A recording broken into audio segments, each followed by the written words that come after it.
Hey, so just real quick, I want to say a few things about Ozempic and tirzepatide, these weight loss drugs that have been making the rounds, and everybody's so excited about these days. And for good reason, they're really good for combating diabetes. But there's a lot of caveats that a lot of people aren't considering, I think.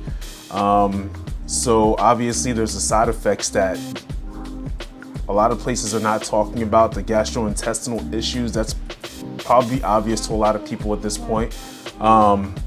Could lead to hospitalization in some cases. That's not good. The other thing is that you have to keep taking the drugs for them to be effective. This is one of the main concerns that I have with these drugs. That can be prohibitively expensive for the average person.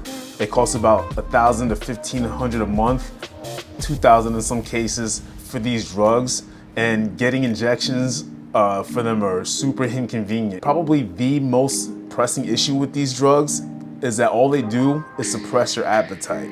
And on the surface, that sounds great. That's exactly what I need to suppress my appetite, and I'm gonna lose weight. The less I eat, the better, right? Well, there's a lot that you're not considering there. For one, having these drugs suppress your appetite is not going to necessarily change your eating behaviors in terms of what you eat, okay?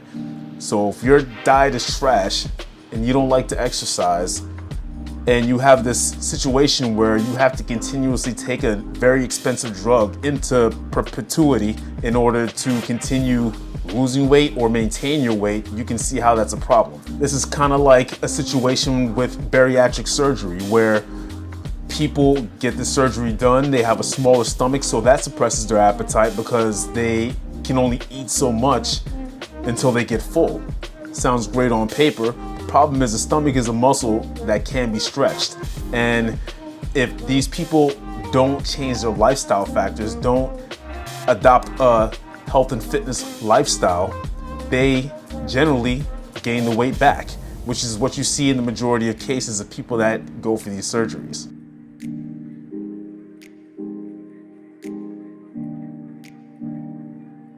The Biggest Loser study is one of the perfect examples of something like this. This is what people would thought would be the perfect phenomenon to mimic a randomized controlled trial in regards to weight loss and weight maintenance.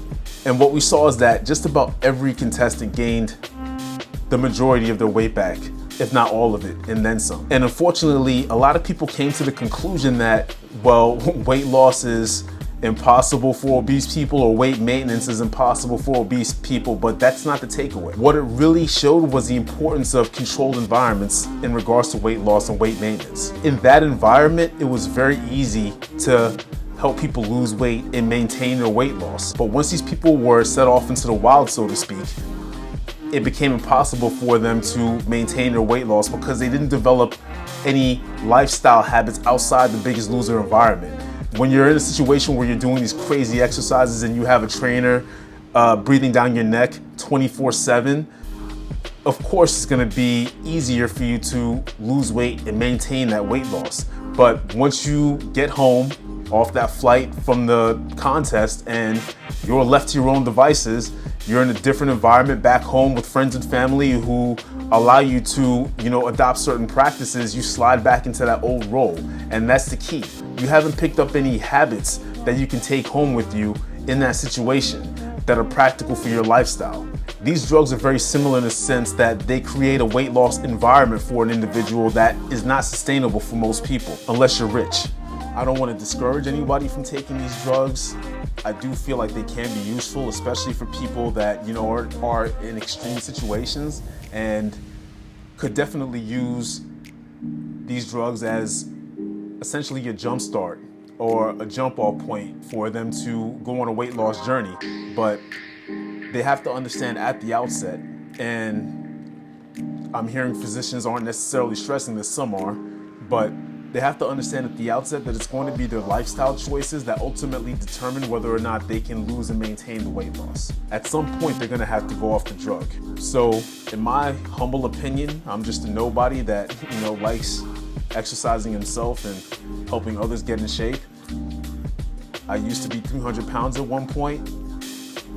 It was a long, arduous process, but I built habits that were able to stick with me, for life by doing it the hard way. I just don't think that these drugs are the magic bullet that a lot of people think that they are. I still think that the people that are willing to adopt the health and fitness lifestyle now are going to be the ones that are in better health and better shape now, and are going to be the ones that are in better health and better shape in the future. I don't think these drugs are going to change that. But if you do decide to take these drugs, good luck. Godspeed, you have my full support.